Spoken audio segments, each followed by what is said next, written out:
Good morning. Yesterday, Shabbos Parshas Mattos-Massey, we had a few very interesting discussions. The first point was about the mitzvah state that the Rambam believed that the Rambam forgot, which is the Borashtem Mesurat V'Shaptem, about mitzvah state of kibbush and of yishuv Eretz Israel.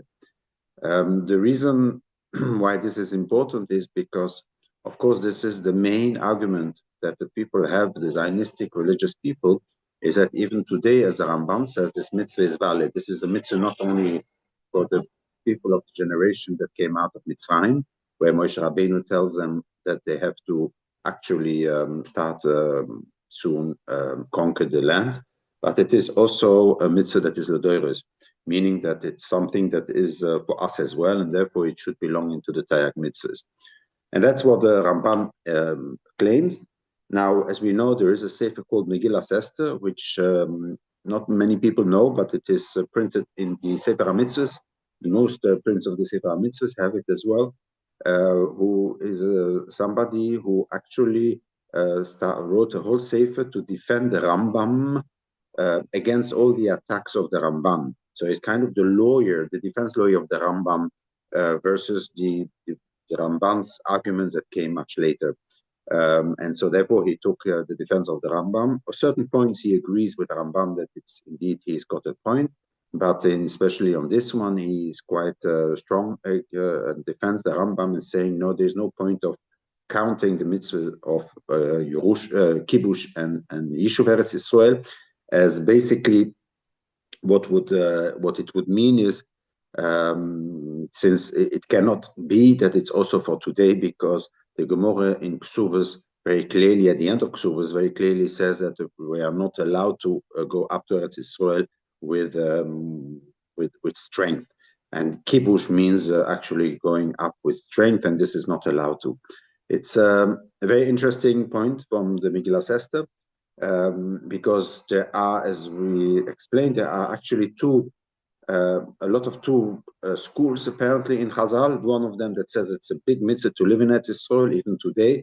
There are a multitude of halachas that where shows us that living in Eretz Israel is a very big mitzvah. On the other hand, you have indeed these shvuos that Rav Yudah explains in the Gemara in Ksuvas to actually counter that. But the Megillas Esther then thinks that the Rambam probably chose this Gemara of Ksuvas against all the other Gemaras, which seems to be saying that there is a mitzvah. This is a very important argument that the Satmar Ruv also uses against religious Zionism, against Zionism in general, but also against religious Zionism, saying that you see that the Megillas Esther actually uses a Ma'amar Chazal from the Aggadata part in order to influence the halachic part. So, because that was basically also a lot of time the argument, how can you use an Aggadata part of Ksubas in order to make your halachic decision? And so here we see a very good example where somebody who's using it, and then he brings down much more. But basically, one of the main arguments is the Sefer Megillas Esther in the Sefer HaMitzvahs of the Rambam. There are other answers that are also very interesting, and we discussed it as well, is the element that if the whole Torah, the question is the Torah the Iker, and the land is just a way of how to be able to perform the mitzvahs that are in the land, or is the land the Iker? The Torah wants us, the Ron wants us to be living in that land, because that's a promise, and there is also a plan. So if we live in the land, and he can build this Beis Hamikdash, and then all the nations around the world can come and visit, and we can be the Mamleches Kohanim, we can be the Kohanim of the nations. So this could also be the viewpoint, because if that's the viewpoint, then of course that means, in other words, that the whole Torah is just a way for us to stay living on the land. That means that the whole Torah, if you keep the Torah, so basically, the Torah is only a way to make us live longer on the land, but it's not a goal on itself. It's a mean. If that's the case, then it makes sense not to count the mitzvah of kibbush and yishuv Eretz Israel, because that's the first commandment before the Torah mitzvahs, because the Torah mitzvahs is only a way to keep us longer in Eretz Israel and to keep us at all in Eretz Israel. And so therefore you cannot count that as a mitzvah, like you can't say on Torah mitzvahs to be a Jew. To be a Jew is not a mitzvah I say, because it is a condition before that we can even start talking about the Torah mitzvahs. So that's the second shot that I've seen as well in understanding why the Rambam does not count the mitzvah of kibbush and yishuv Eretz Israel. There is something very interesting which I also pointed out, which is also in this week's parsha. There's a mitzvah that the Ramban adds as well. Vayitzbu al Midian kasher tzuva Hashem es Moshe vayal kol zochim, by the story of Midian. And there the Ramban says this is a mitzvah say that also the Rambam doesn't count, is that when you make a war against your enemies, you should always, when you're attacking them, you should always leave a fourth wall of the city for free of attacks, so that they can flee away. They can start retreating from that through that wall.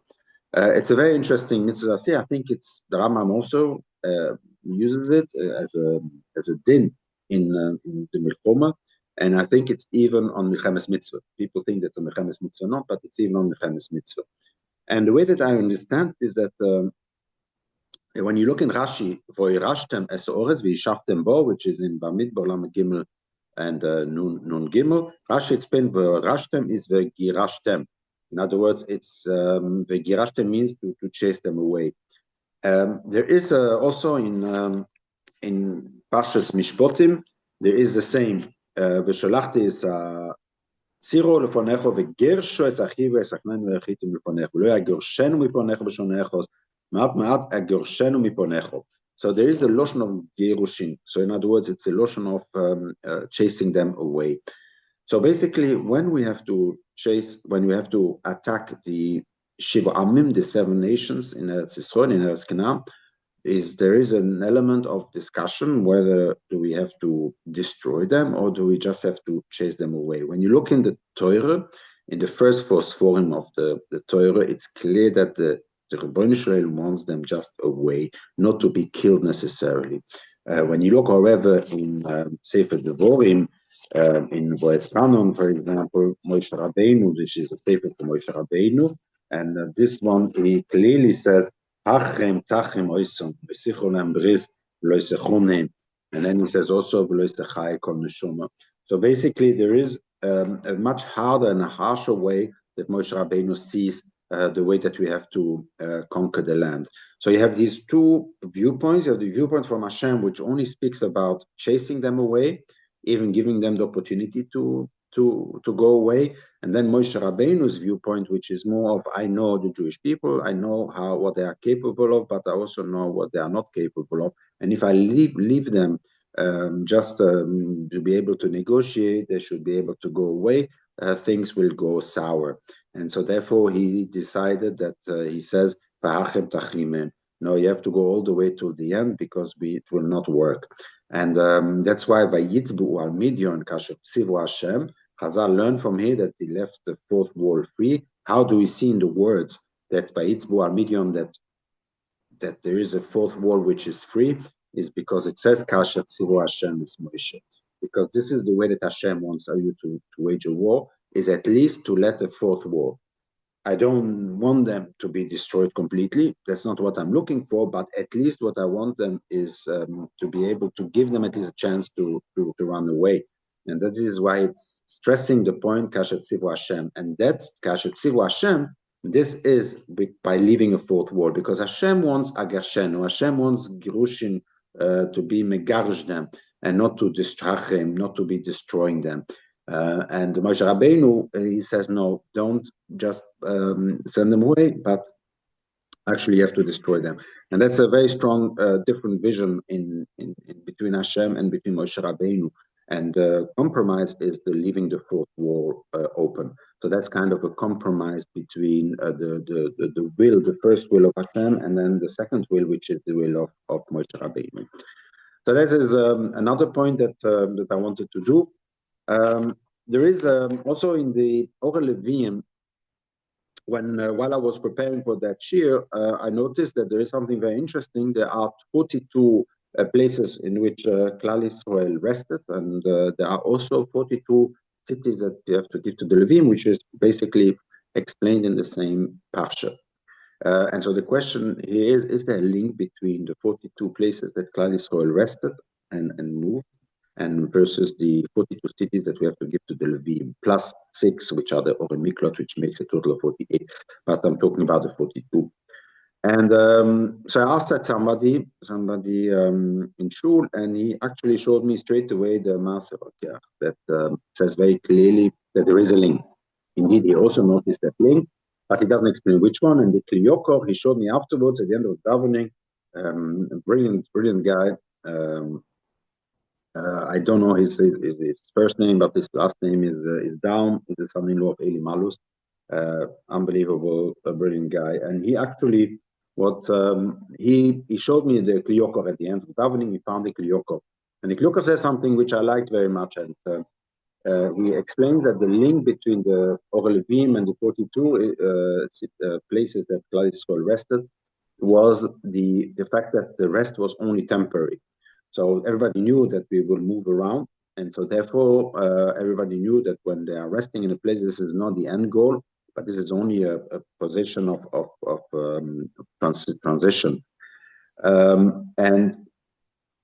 And so similarly, Hashem gave also 42 Orei Levim, knowing that the Levim were not allowed to have a chelik in the Nachlo, as we explained, in order to avoid having the people that are at the high level of the hierarchy in the Jewish people, the Levim, and then higher than them are the Kohanim, is not to allow them to have land, because once you have land, then we know that then corruption can start. So in order to avoid corruption from the fact that they are on the social class on a higher level, they are not allowed to have land, and they are dependent on the lower social class. And that gives a kind of a balance to make sure that corruption should not exist in the Jewish nation.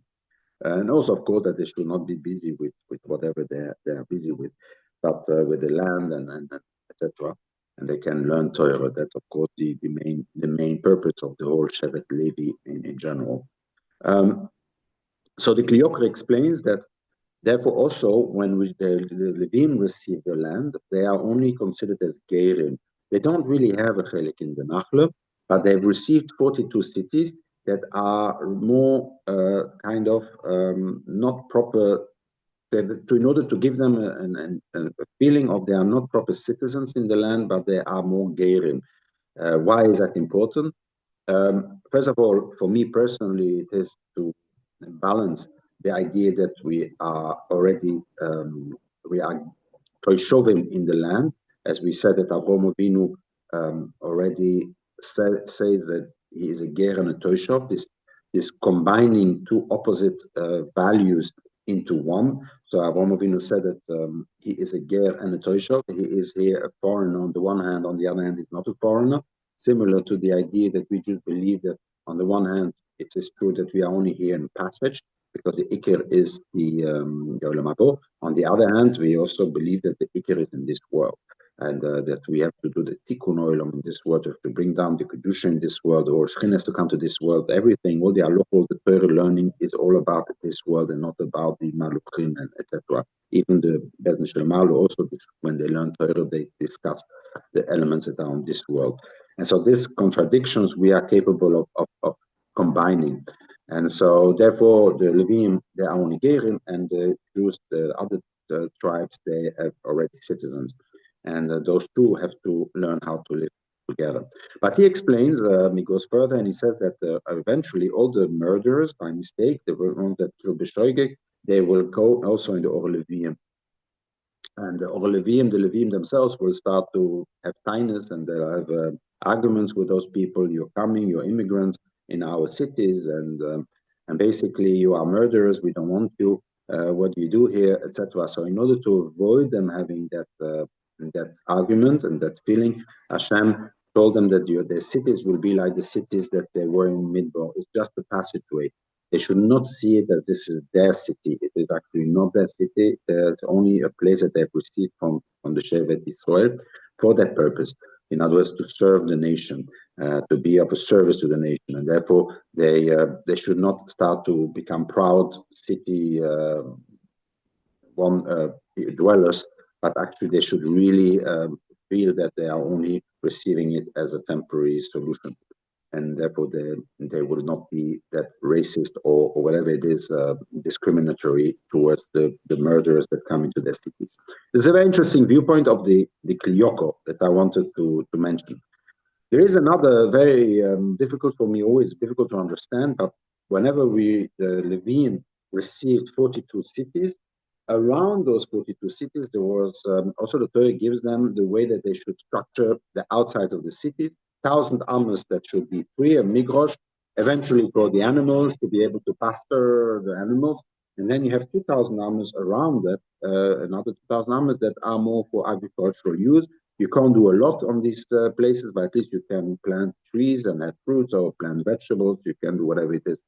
And so the question is, why is this? Is this purely a way to force Klal Yisrael, when they give 42 cities, that they should also give not just 42 cities that are very close to another city, which are bordering, but they have to leave them also a little bit of space, at least 3,000 amos between the cities. So when they receive a city, it's not only the city walls, but there's also going with the 3,000 amos all around the city that belongs to the Levim in that case. That's one of the ways that I always understood it. And of course, there is an element that the Torah explains that you have to keep 1,000 and 2,000. So in other words, the architecture of the city has to be respected according to what the Torah is telling us. But there is another point which Manitou is explaining, is that the Levim, they are learning Torah, and they are always busy with what we call ruchnis, things that are more spiritual matters.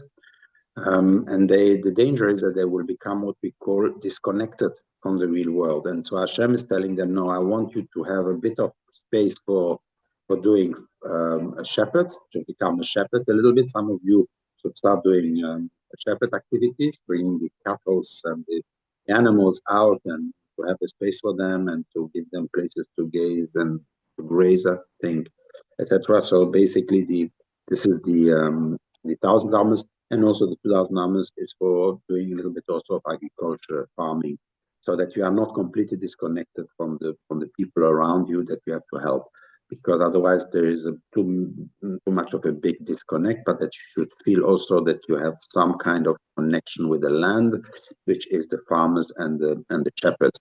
That you are indeed the urban people, the people that are here more for services.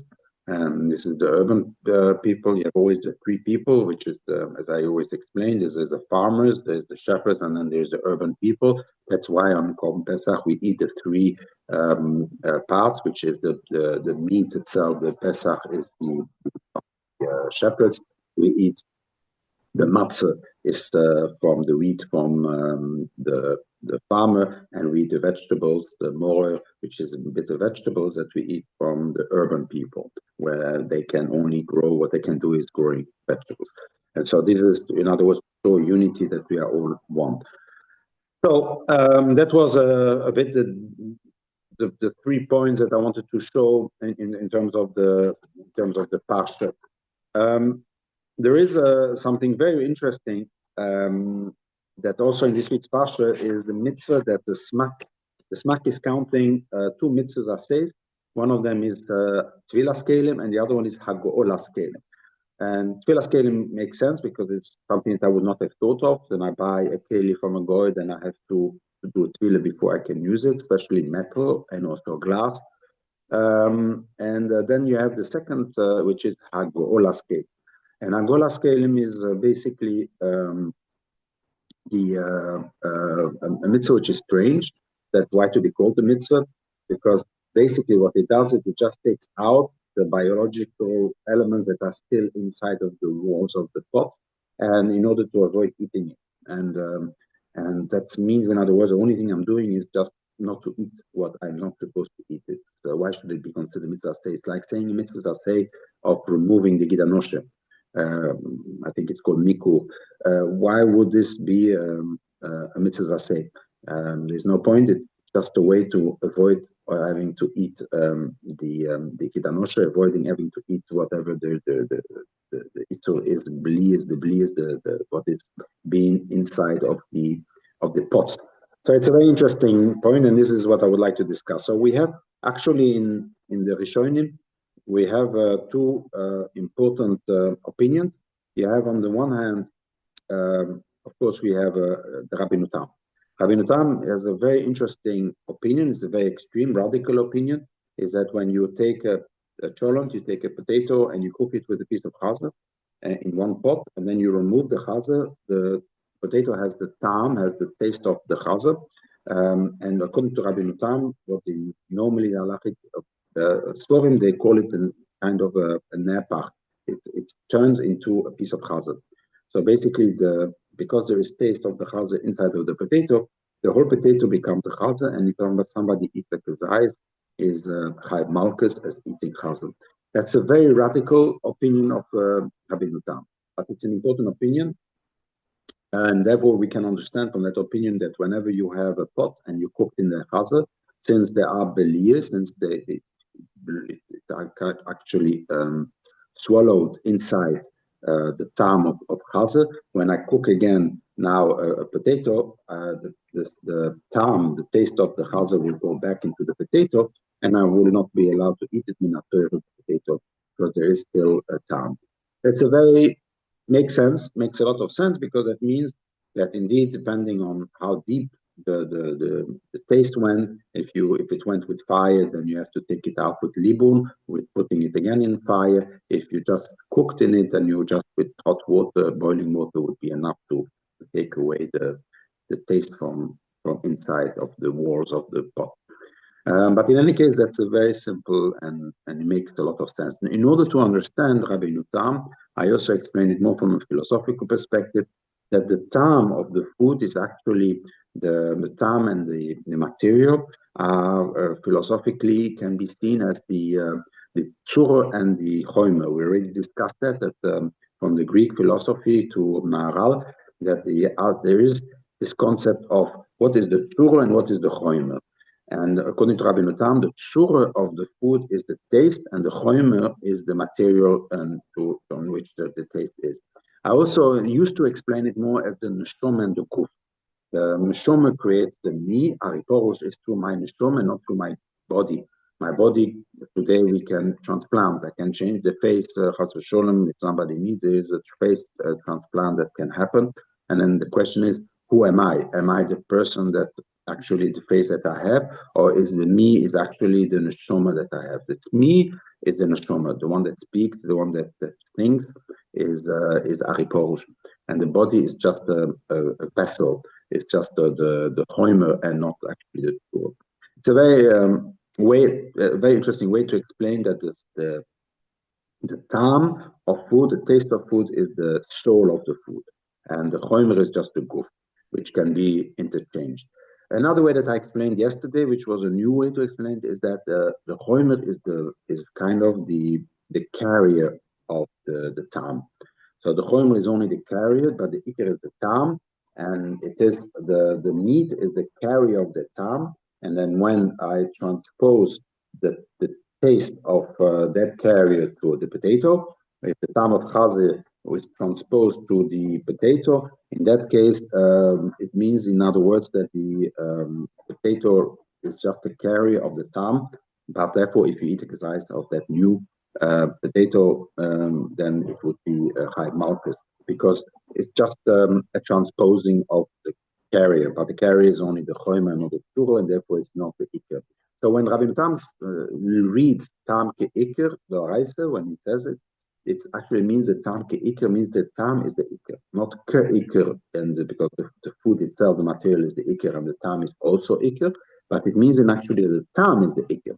When he says tam ke'ikar, means that the tam is like the ikar, meaning that it is the ikar. Versus the tofel, which is only the material, there is only the meat. So this is Rabbeinu Tam shitta, but then we have a Rambam shitta, which says the tam ke'ikar is only the rabbonon. In other words, he does not hold that the tam is the ikar. He holds that the ikar is the material. The most important part is the material, it's the meat itself, and the tam is only an attribute of the material. So in order for nature as Hashem has created, given a taste, so that we should like to eat meat and should like to eat good stuff, and bad stuff should have a bad taste. So basically, it's just an attribute to the material, but it is not the material itself. And so for the Rambam, that's why Tam Kikir is only Drabonon. And so the question is, if it's only Drabonon, what about Hagolas Kelim? Because the only reason of Hagolas Kelim is that there is only Tam inside of there's no material, but there's only Tam in the walls, and it's Hagolas Kelim Dorais. And the Rambam passed the Hagolas Kelim Dorais because of this week's Parsha. You very clearly see that this week's Parsha says that you have to do Hagolas Kelim, so it has to be Minat Torah, and it can't be that the Lozo already started with the Rabbanon, and so we assume that it is the right. So how, and then he says himself that Hagolas Kelim is the right. How can it be Hagolas Kelim the right and Tam Kikir the Rabbanon? And so the Ramban answers that we must say that Hagolas Kelim has a special din.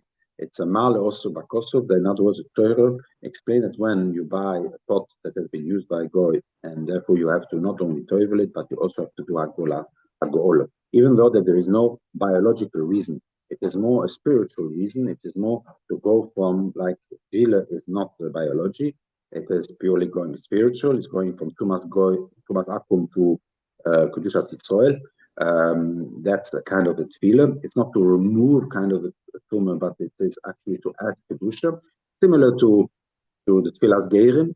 Tefillas gerim is also not a tumor tahara dikidin, but it is kind of to add kedusha, similar to the tefillah of the Kohen Gadol in Yom Kippur. It's also not to remove any tumor. There's no tumor from the Kohen Gadol, but it adds the kedusha.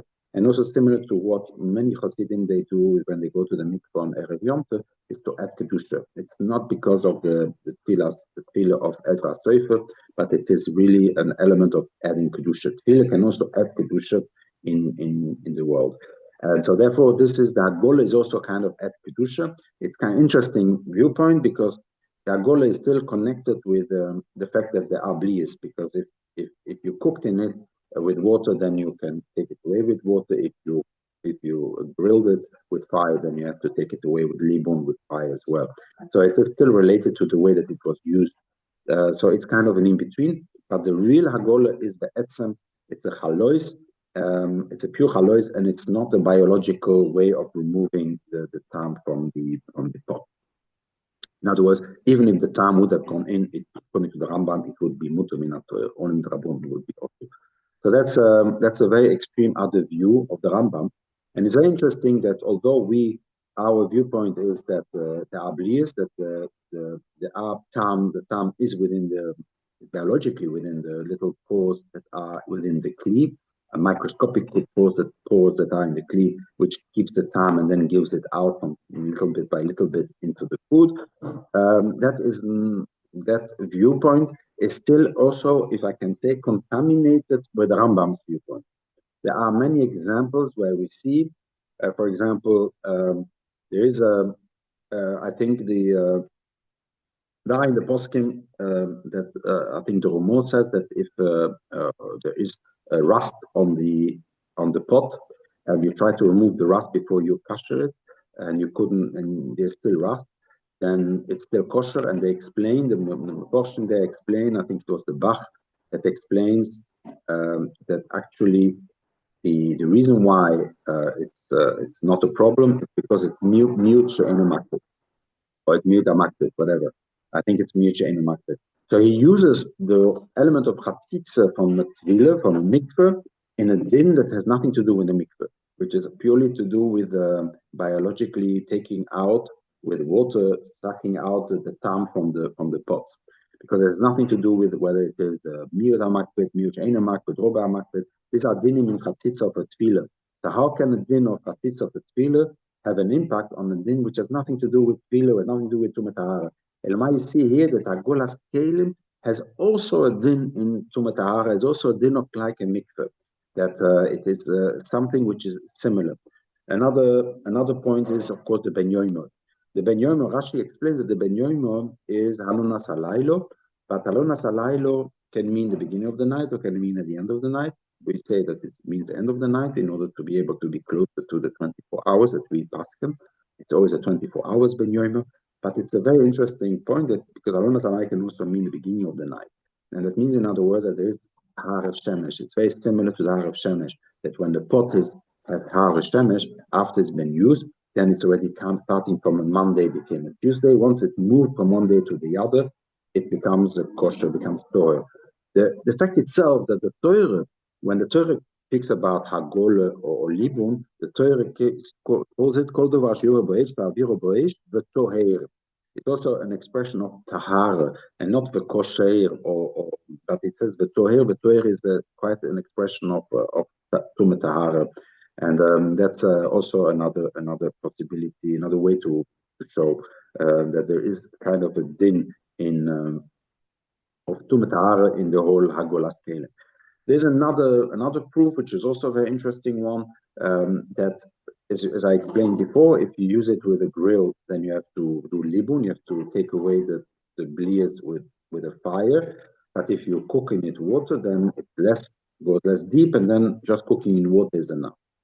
But what happens if I used it once with the grill and then 2 times with cooking of water? Theoretically, since with the grill, the tam went very, very deep, I need libun. I should always use the most difficult one to take out. I should be able to use in order to be able to take them out. I cannot do just agole, because agole only takes out superficially. But since I used it before also with grill, then I would have to use agole. Even if I use at the end, especially when I use at the end, because then at the end there is even more tam, and the tam is still there. And halachically, I don't have to. Even if I use at the end with a libun, with a clear and roasting, whatever, with fire. And if the majority of the cases I've used it is with cooking, in that case, it's considered I have to only do hagole. And that's very strange. Why do you look at rov, the rov of the way that I've used it, and not at the worst way that I've used it? And that's also, we see rov also by Tumatahara. We see that if a kli is raw metal and near is wood, then you have to make steel and not, etc. So we have all kind of raw that are used. We use the raw mainly in chalois and not in biology. In biology, there is no raw. It is what it is. But in chalois, we have raw. And so you see there as well that the whole Agolas Kelim has a din of chalois. So basically, there are maybe more examples where the idea that Agolas Kelim is purely biology is actually not true. There is also in our halacha even today some traces of the Rambam's viewpoint and maybe Rashi's viewpoint that it has a din also of kind of Tumet Tahara or Tumet Kedusha, whatever you want to call it.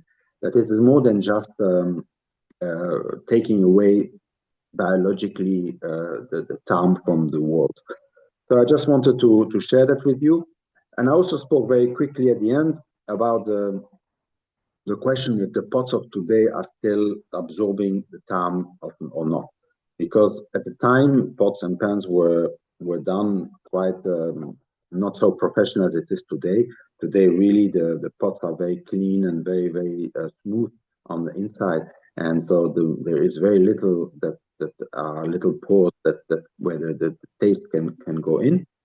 And this is a valid discussion in the Stechem. It brings down poskim that actually experimented with their own pots. Some of them did the experiment where they took a pot and then they put in their meat and then they let it cook for half an hour and then they took it away, they cleaned it completely and then they put in water and they tried to see if they can taste the meat. And some of them said, yes, I could taste the meat. And also they waited before they did it and then they waited after they did it and they saw that the pot weighed more than before he was cooked with the meat. So in other words, they really saw a difference in the meat going inside of the wall. So, and on the other hand, you have those who say, poskim that did it, and they said that they didn't taste any difference between that.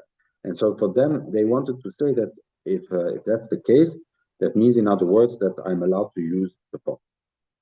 In other words, though, you have those two schools. You have those schools that we poskim today, which is that there are blias, that it's a biological element. We don't make a brocha before we make Hagolas Kedem. And then you have the other school, which says, no, it's a chalois.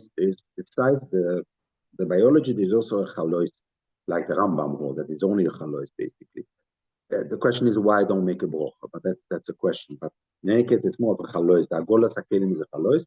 And so therefore you have those two schools. And and we passing like the school of the biology. So that would mean that if the pots of today, the pots of today are actually not boler, then you should be able to use it for fleischik and for milk. Of course, it's not an halachic psak here, but this was a discussion that the poskim had, and the Chemet brings it down. There is also Rabbi Tam himself, which is the whole source of the big chumrus that we have today. Rabbi Tam himself says that on Pesach, if a goy sells you strawberry juice that was cooked in a pot, that the goy on Pesach has used maybe for chomet, he says that it is kosher. Why? Because whenever you drink the strawberries, there is never ever that he ever tasted the time of chomet. So therefore, he says that you're allowed to drink strawberry that was cooked in a pot on Pesach. It's a very interesting psak. I don't think that today any of the Echsherim would allow and would give a hechsher to a mashgiach that actually says that he didn't taste any chomet. I think that we, especially in the latest poskim, we are just ignoring these experiments. So we say the Chazal teach us that there is blias, and the blias go in there and full stop. We are not going to do some laboratory work and trying to figure out is there any blias or not? Can we test it or not? That's clearly not the case, and we don't do that. It's similar to chometz as well. If the Chazal say 80 minutes becomes chometz, this is what we just assume. We are not going to try to see, yes, but maybe when it's in a colder area in the fridge, 18 minutes is maybe, or in the freezer, 18 minutes could be longer. No, we assume Chazal tell us 18 minutes, that's what we are going to do. We don't look on the outside world, we don't look on science. Chazal teach us this is what we are doing. Similar to also to 72 minutes before Netz is the Alois Hashacha. This is a psak din that the Father said you can use it for the Rabbanon Dikedinim, even for fasting. Even though you can look outside 72 minutes before the net and you see that it's already light, we don't care. Chazal teach us there is a psak like that. There's a posting that holds at 72 minutes, and therefore it's between the net and the alois, between alois and the net. And so basically, we can use it also the cooler, and we don't look outside. So he said just close the curtains, and then you won't see that it's light.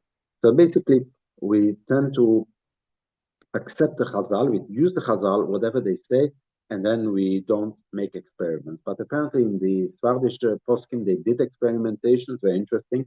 And I know that Rabbi Vadi Yosef actually said that in a case that you have another type of cooler, you can use it to be makel. Of course, you're not allowed to use that as a cooler. Nobody should do that, and use a pot, a modern pot, to use both for plastic and for milchik. But they should know that if there is a tzad lekula in the Svardish community, they would use it lekula. And I know that I've seen that Reb Shmuel Auerbach said that he saw the name of his father that in certain cases, if in the Ashkenazim apparently when they have two coolers, and you can use it as a third cooler, third tzad, to be able to be matter, there is also a way to be used. But in general, we don't use that. As I explained you, first of all, according to the Rambam, it has nothing to do with the blias. Of course, you don't have to taste anything. Anyway, if it's used for tumah food and available by goy, even by a Jew, if by mistake he cooked in it an avail or b'chol, whatever it is, it becomes also, you have to make hagol bin Torah, because that's the idea that it's to bring it from the tumah to the kedusha. And then you have the other that holds that it is. For them, there is we also not doing it. We are not experimenting and doing it in lab. I also brought down the Chasam Sofer. Chasam Sofer says that whenever Klal Yisrael accepted from themselves is to cash the pots from and to separate pots from milchik and fleischik, it has become a doraisa because it's Baliach al-Bora. It has become a neder doraisa. The neder that Tzibur accepted it, and the neder that Tzibur accepted is nearly impossible to be matter. And so therefore the idea here is that we have to be very careful by using pots from a goy, especially when we're on a holiday, and without kashering, because that could be a doraisa, whether it is because there are tam, blias, of course, ben yoimon, or whether it is because of the Rambam, etc. But in any case, the Rabbanon themselves is already hard enough that even not ben yoimon, we have to do kashering. And then you have, of course, the neder that Klal Israel accepted from themselves, which makes it that there is a meaning that the Jewish people are doing, that we kasher pots and pans and we don't use the Paishik and Milchik and Pesach, etc., without kashering. Then we, if you one person does use it, you should know that it's over Yishuv B'Raisa B'Aliachel B'Borei. So that was the main part of this shiur. I also added that there is a certain posek that spoke to a dentist in Vienna who told him that the material, that the metal material that we use for the teeth, actually definitely no blias, because if they would have been blias, if they would have been absorbing material, food, it would be able to absorb also bacterial, and then bacteria would develop and then people will become sick.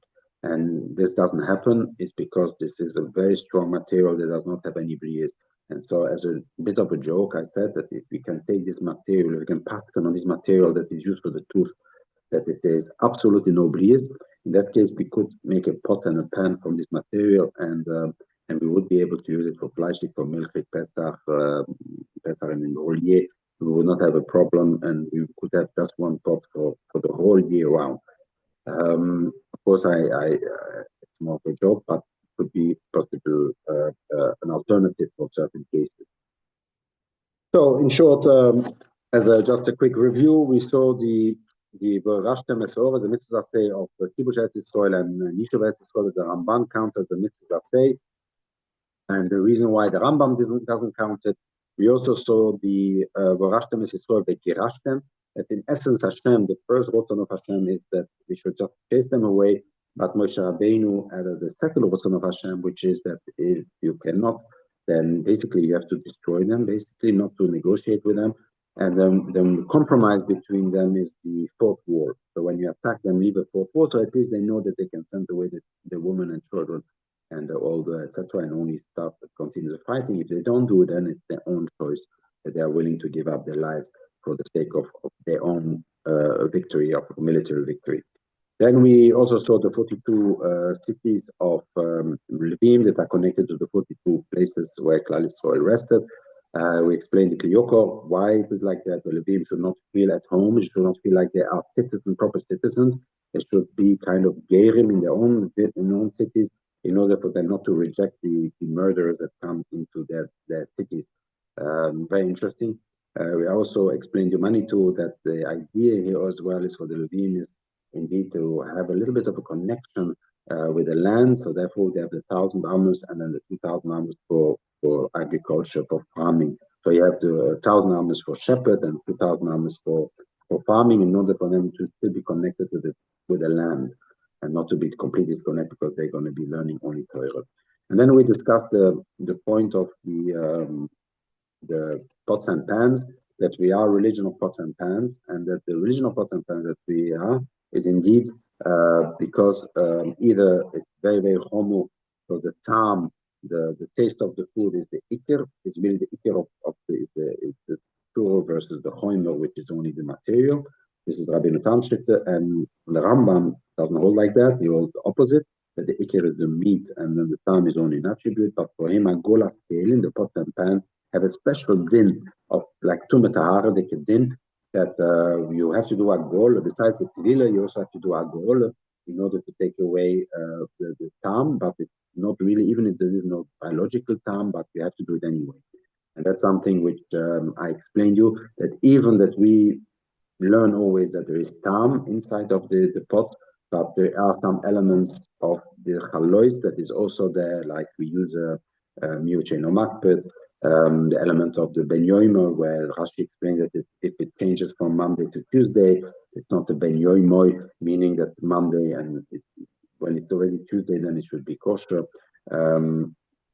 Actually, somebody asked me, Alona Salaylo is, according to most poskim, means the morning, but as I explained him, it can also mean that it's from the goy, the day comes after the night, actually the day is before the night, by the goyim, and so their Monday will be till the morning. But that's maybe why the Rashi says that in the morning it's already kosher and not in the evening. For those poskim who translate Hanuna Salaylu like that. In any case, we discussed also the material of today, how if material of today are actually absorbing tam or not. but that we, in any case, we don't function like that. We don't look on the biology. We accept Chazal as they say that there are absorption, then that's what we are going to do. And if somebody does not respect that, then there is an union, like Khatam Soif explained, that it could be Oive Isudoraisa or Baliachas Goro, because it's something that we accept it like a nether, and therefore it would be considered an Isudoraisa to be not to be cast a pot that has been used from Milchik to Fleischik, or from the Isu, or from a goy that has been used before. And therefore it would be maybe even a lav doraisa besides Rabbeinu Tam if it's a ben yoino. May we be solche Takte to the Gule Shleme Mero Yomeinu Omen.